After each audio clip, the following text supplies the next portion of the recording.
Yo, it is Friday, first Friday in March. This month just seems like it's already got some traction. We have our friend Steve Greenfield here to just jam on the news a little bit and what he's doing. And a bunch of people and Ford's patent potential repos. I gave myself a tongue twister too early in the morning. How many Ford's patent potential repos can't afford? What's up, everybody? Good morning. We have, it's been a fun week. There's just been a lot going on. It has been a fun week. Wow.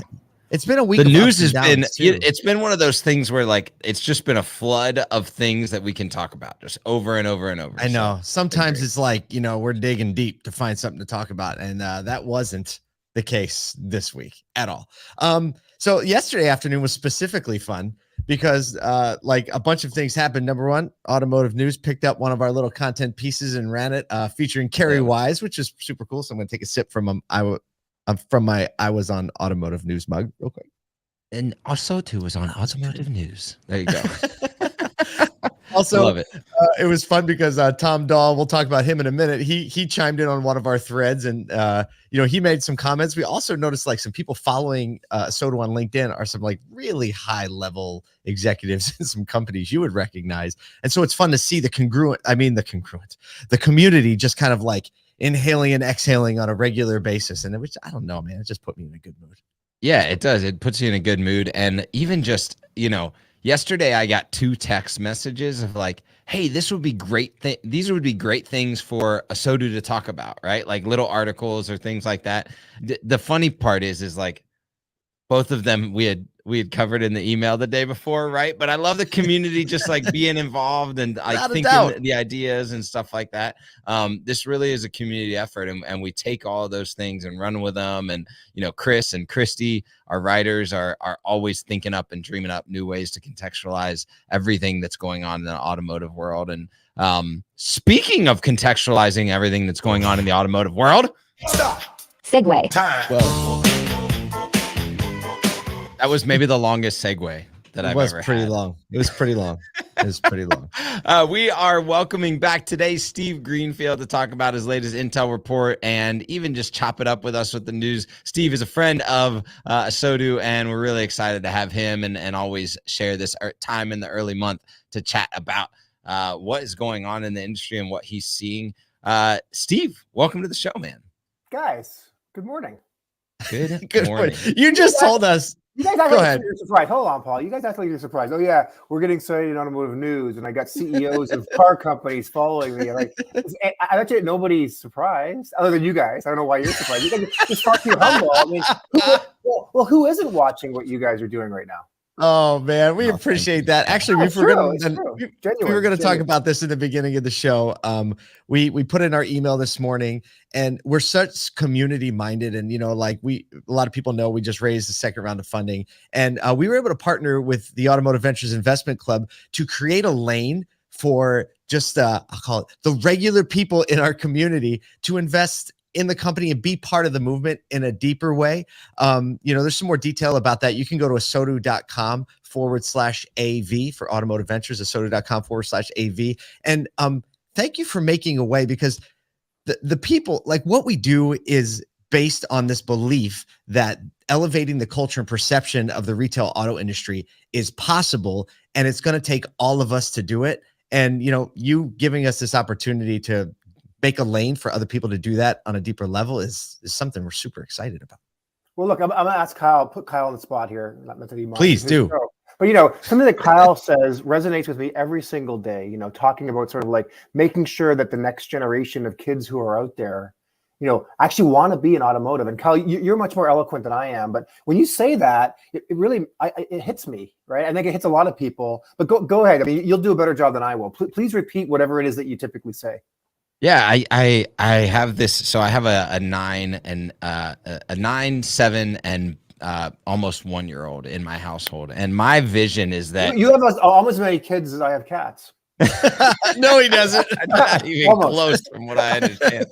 But my desire is to see a world where when they're graduating high school or college, that them and their friends are beating down the doors of the automotive industry, asking their guidance counselors and everybody in their ecosystem, in their network, to say, how do I get in retail auto? Can can someone find me a spot, because it's so hard to get in because the network is so deep and the desire to be a part of this industry. And I know that if we do that, if we've got a culture that invites people so deeply into a career path into it, then we know that the retail business side of things is going to be so attractive to consumers that there's no way retail automotive it takes away the dealership network. So that's Well, I mean, it resonates with me, man. I mean, I kudos to you guys. I don't know if there's two people that work harder in automotive than you two guys. And also, I mean, who won't get on board with the mission? So I think for people to be able to, cough up a few dollars and be part of this and help you guys achieve this mission, the whole industry benefits. And that's why you guys have such a following with C-level executives, and you get on automotive news, and you're only in the first inning. That's right. First inning. I love it. Well, let's shift the conversation and talk about your monthly Intel report. Every month you give a great, like, Steve's thoughts, right? Greenfield's take, or what's it called? Greenfield's thoughts, Steve's thoughts. I don't know, but it's the part where you kind of like, you kind of articulately brain dump and what's on your mind and what you're point of view. on. I call it point of view, but I probably need some some marketing feedback on that even. No, point of view is great. That's exactly what it is. I mean, I got morning brain, but so you can get this by going to automotiveventures.com, and please, your email list is growing like a weed. People find big value in it. You're kind of at the center of the conversation everywhere I look. What are you talking about this month, and why is it important? So this month I actually reflect. I mean, I was starting to write this thing over the last weekend. I'm like, it's been 3 years since I left the corporate world. So I was like, let me look back 3 years since I've been publishing the Intel report, which seems in some ways, it seems like a lot longer, but in some ways it feels like, man, 3 years has already passed, right? So I had a sense of urgency to continue to push forward. But really reflecting back on what we've accomplished over the last 3 years, the second fund is out. We, as you guys said, we launched this investment club, what we're trying to accomplish and our mission overall. Which is very parallel to yours in terms of like informing the industry and then also democratizing investments into the industry, and had some fun. Showed a couple of graphics around how our first fund has come together, our investment areas, some of the logos, and then we're out of the gates on the dealer fund now. We'll get that thing closed by the end of April. And we've made 3 investments already, so we're moving forward, and I'm just looking forward to what the next year looks like. Yeah, I love this because there's been so many, what you've done is you've said, hey, look, there's been a lot of dealers that have created technology over the years. And then there's been a lot of technology companies that have created technology over the years, both that serve the automotive industry. But one of the issues is that, like, bridging the gap between either one of those for technology or for dealers to be able to see and give insight to the other side is really important. And I think the dealer fund, especially when you have a tech-led company that maybe doesn't come out of a dealer, to be able to support and inform what's going on there. It's not just an investment side approach. It's a information side approach, and it's a commitment to seeing dealers and technology kind of like come together instead of them running, just only parallel. Yeah, no, I agree. And something that you said really resonates, Kyle. As you know more than me with AutoGenius, we're seeing more dealers take it upon themselves to build software solutions. Mm-hmm. And I actually featured 2 of them in 2 companies to watch this week. But this really excites me because the cost of building software has come down, where dealers who are very forward thinking and saying, look, there's a big pain point in my business. If only I could hire some developers and build something to solve that pain point. This is happening. And, we could potentially, I don't want to get ahead of myself here, but I've been thinking about this. What if we launched a fund in the future and only invested in solutions that dealers were building themselves for the benefit of other dealers? Because I'm seeing this. I'm shocked that almost on a weekly basis now, I'm seeing a new solution. And often it's like, an owner saying, hey, Steve, I want to show you something. You can't tell anyone. We built this. Let me show you what we've built. But honestly, really, we've built this thing for our own employees. But I'm thinking about it. How do I bridge the gap and start selling it to dealers outside of my group? Absolutely. And this is going to be like a new wave of innovation because the barriers to entry to build software are low. And what better place to start the innovation than with the dealers themselves? If that's not pushing back, I don't know what is. That gets you on a Friday, just all ready to swing gloves and stuff like that. You know what I'm saying? All right. Speaking of that, everybody's got like a lot of things to do. We have 2 news stories we want to cover today. A lot of transition going on as usual. So we'll do the story, and as usual, we want to know what your quick hot take is on it. So let's get into the first story. Subaru is moving around. They've appointed 60-year-old Atsushi Osaki as their new CEO, replacing current CEO Tomomi Nakamura, who has been at the helm since 2018. Osaki recently served as global production chief, but is a tenured history in quality assurance. Outgoing CEO Nakamura will become chairman. The new CEO said, "We at Subaru want to survive the age of electrification by being nimble. We will put various systems in place while focusing on flexibility and expansion." He also added that he sees growth in the U.S. market coming ahead. And that was the only part of the story until we picked up the other part of the story, which is also announced was that President and CEO of Subaru of America, Tom Dahl, will be stepping down effective April 1st and assuming the role as corporate advisor, still based at his at the home office HQ in Camden, New Jersey. I wonder if they're going to make him move offices. I don't know, but I'm going to read Tom's. I'm going to read Tom's comment because I think it is just indicative of his heart for the industry and something we can all connect with. Brand and Subaru of America hold a special place in my heart.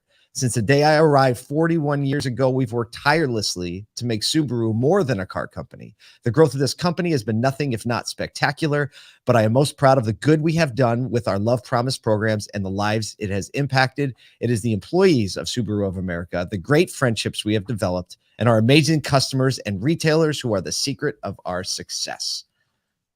Do with that what you want, everybody. Well, for me, I mean, we've gotten to meet Tom a couple of times now, and he was at SodaCon, and like you said, he's commented kind of on what we've got going on here at Asodu, and I just the fact that he changes people's minds on calling dealers retailers, and the approach that he has, and the care that he has when he's in a conversation with you, and the number of people that I've talked to that are like, he remembers my name immediately. All of those type of things endear him to so many people. He'll be missed from the seat that he's in. But if I've learned anything in my brief interactions with Tom, is that he will not be missed in this industry, because I guarantee he will still have a physical and a legacy impact on the way that we approach retailing. Steve, any thoughts? I mean, he's just a great individual, great human being. And, you talk to any of the dealers, and they just love him. So I'm sure that it's creating anxiety with the dealers who the replacement is going to be. But I mean, the dealers just really love him and feel like he's always had their back. They did announce the replacement. Actually, he's a 34-year Subaru veteran, Tadashi. They call him Taddy. Tadashi Yoshida will be promoted to chairman and CEO of Subaru of America. His current position is executive vice president. So a lot of people know who it is, and they'll be promoting him. I do just want to make a comment, and I know it's not popular to make comments on people's appearance these days, but the new CEO of Subaru Global is, I believe he's 60 years old, and he looks like he's about 38. I want the secret sauce. Amazing. That's amazing. There you go. It's actually indicative of the Subaru brand, right? It's really it's a young brand that just continue to provide energy. You might have to go over to the Tom Brady diet, though. Oh my, yeah. You know what? I don't think really many people want to do that, because it doesn't sound very fun, but it's okay to be Tom Brady. Kyle and I were tossing this around before, and we might just approach Tom and ask if he wants to like do a show with us, like a real show. And we don't know the setting yet, but Tom Dahl is the kind of guy you want to build a show around. So Tom, if you're watching or listening today, expect a phone call. There you go. Speaking of people that get phone calls, we're gonna do this one. I guess I tried to connect that to collections and repossessions, but here's the story. Ford isn't getting into the repo business, it says, and has no plans to use this new software or technology that they just filed a patent. And basically, it's a software that can disable things like your air conditioning, stop your windows from being able to roll down. It can create what they call an incessant, an unpleasant beeping, or even potentially drive the car to another location in a repossession situation. In this patent they recently filed, Isaac, put the patent picture up. This is a picture from the patent, and I feel like there's a meme waiting to be written about this. Boy. But we're going to have to work about it and think. But basically, it links to all the little areas of the car that it can disable. So basically, Ford said in a statement, we submit patents on new inventions as a normal course of business, but they aren't necessarily an indication of new business or product plans. John Van Alst, a senior attorney with the National Consumer Law Center, said, it really seems like you're opening up a can of worms that as a manufacturer, you don't really need to be doing, as the patent comes during a time when auto loan delinquencies are on the rise. What are your thoughts on that, gentlemen?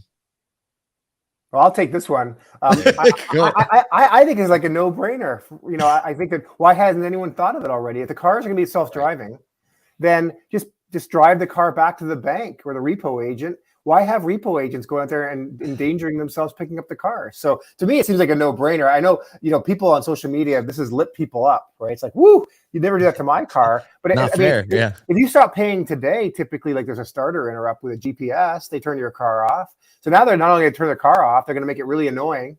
And, you know, imagine in the summer, they turn on your heated seats. It's like, cruel and unusual. Yeah, exactly. But I mean, so yeah, really make it really annoying for the consumer. And then if you continue to don't pay, we can warn you, like, hey, we're going to actually drive your car away. There's so much that can be made, content that can be made about so this. much content and this. There's we had back when I had a fleet of vehicles in my first business, you know, we had fleets and technicians all over. And before it was really a thing, we installed this technology in the cars that would try to like make sure that like our guys weren't going too fast and things like that. And it would start to emit a beep. Like once they went like 8 miles an hour over the speed limit. And what we found is they just turned up the radio. There you go. All right. Well, actually, we're going over to the All Things Used Car Clubhouse room because we're 2 minutes late for that because we're doing things. Steve, thanks for joining us today.